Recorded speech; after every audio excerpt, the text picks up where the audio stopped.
Halo, kembali lagi bersama Klinik Bimbel. Kali ini kita akan membahas sedikit materi tentang passive voice. Passive voice itu bisa dibilang itu adalah kalimat pasif. Nah, jadi kita cek dulu nih, kalian sudah paham terkait kalimat aktif sama kalimat pasif atau belum? Tapi intinya, untuk kalimat yang aktif, itu kalau dalam bahasa Indonesia ada imbuhan me.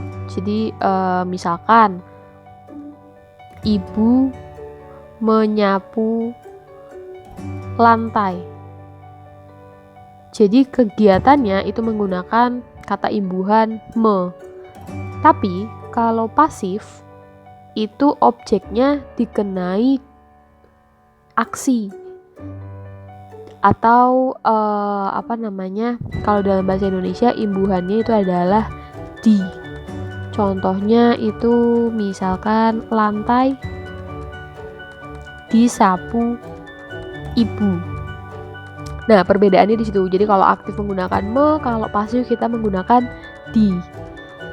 Untuk bisa mengubah kalimat aktif menjadi pasif, sebenarnya poinnya itu adalah tenses. Jadi kamu harus tahu itu tuh tensesnya masuk ke apa, apakah present tense, past tense, dan lain sebagainya. Habis itu baru kamu ubah, misalkan tenses present tense nih, nanti ngubahnya gimana. Jadi memang dasar basicnya itu mengenai tenses.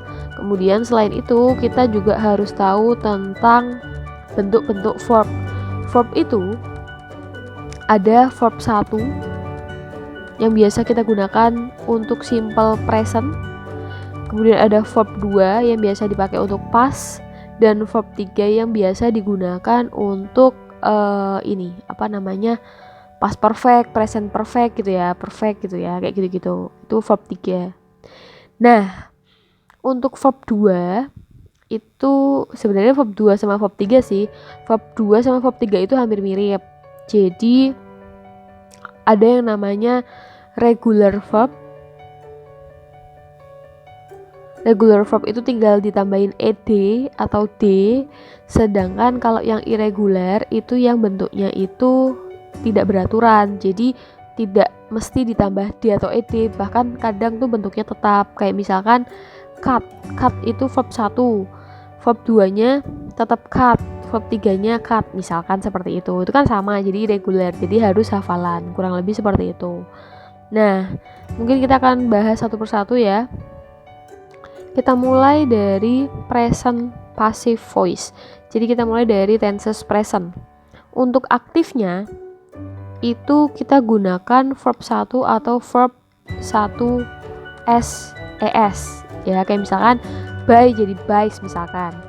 Nah, untuk passive voice-nya itu kita berikan to be, bisa am, bisa is, bisa are, tergantung jumlah atau tergantung subjeknya.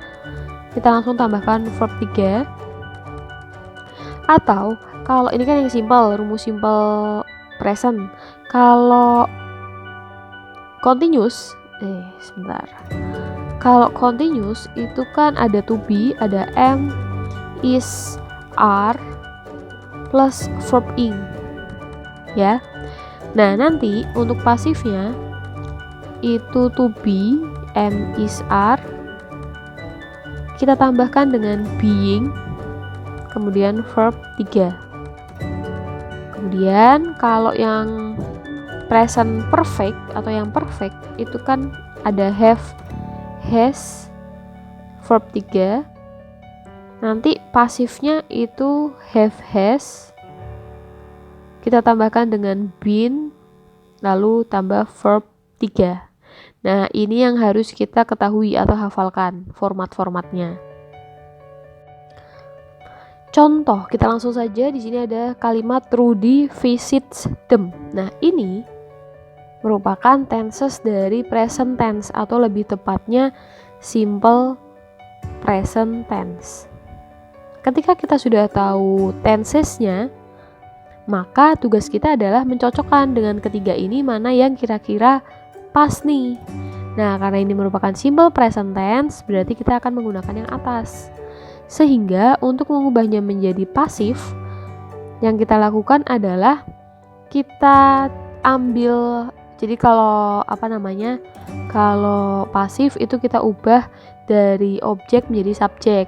Jadi yang awalnya subjek plus misalkan verb plus objek ini aktif, maka untuk pasifnya kita ubah menjadi objek plus verb plus subjek gitu ya. Ibaratnya gampangnya seperti itu.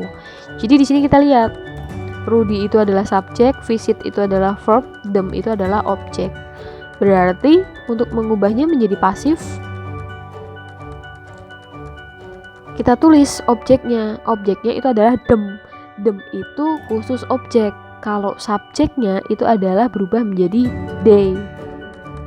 Jadi kita bisa tulis they, kemudian masukkan ini am, is, apa are. Kalau they berarti kan pakai are. Oke, kita tulis berarti they are. Kemudian verb 3. Verb 3 dari visits itu adalah visited. Nah, kemudian kita tambahkan by. By-nya by siapa? By subject. Berarti by Rudy. Kurang lebih kayak gitu. Kemudian ya. Mungkin di sini kita kasih catatan terkait subjek sama objek. Jadi ini subjek, kemudian di sini objek. Untuk subjek I, kalau objek itu berubah jadi me.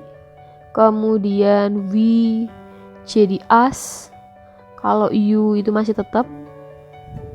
Kemudian they jadi them. He jadi him. She jadi her. It jadi it. Nah, ini juga cukup penting karena kita akan gunakan untuk mengubah dalam aktif menjadi pasif. Nah, sampai situ oke ya. Kemudian misalkan contoh lain. Contoh yang kedua, Jonathan is buying some books. Kita kategorikan dulu dia masuk tenses yang mana. Dia itu adalah present continuous. Ini adalah subjek, is buying adalah verb, some books-nya itu adalah objek. Nah, sekarang kita masukkan atau kita putuskan mau menggunakan rumus yang mana. Otomatis yang C ini. Sehingga subjek jadi objek. Berarti objeknya adalah some books. Berarti kita tulis some books. Kemudian kita putuskan akan menggunakan to be yang mana. Karena ini jamak berarti kita menggunakan are. Kemudian kita tulis being. Lalu verb ketiga dari by. Kemudian kita tambahkan verb 3-nya. Verb 3, verb 1-nya itu adalah by. Jadi ini adalah verb 1. Verb 1-nya adalah by. Verb 3-nya itu adalah bought. Jadi kita ganti seperti ini. Jadi some books are being bought. Kemudian kita bisa tambahkan by subject. Subjeknya adalah Jonathan. Kurang lebih seperti ini. Kemudian untuk yang ketiga itu kalau kita lihat ada has just made. Itu merupakan present perfect. Mother adalah subjek, has just made itu verb masuknya, orange juice adalah objek. Berarti kita langsung masukkan objeknya yaitu adalah orange juice. Kemudian kita kasih has atau has. Karena ini tunggal maka kita menggunakan has. Kemudian kita tambahkan been. Nah, di sini ada made. Made itu sudah verb 3. Karena kalau present perfect itu kita sudah menggunakan verb 3. Berarti has been made by mother.